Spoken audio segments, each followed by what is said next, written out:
sepanjang Mayor Zen, mengingat di sini banyaknya bangunan-bangunan liar.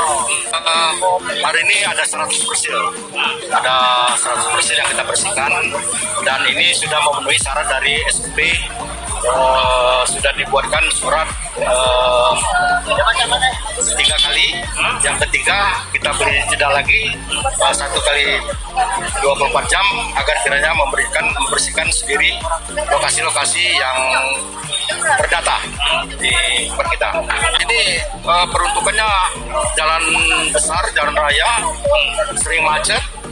Kita tahu Pusri merupakan ikon Palembang, Sumatera Selatan. Kita kepengen kota Palembang menjadi cantik. Apalagi kita menghadapi U20 dan rencana pemerintah kota Palembang, wali kota akan membuat salah satu destinasi di Pulau Kemarau.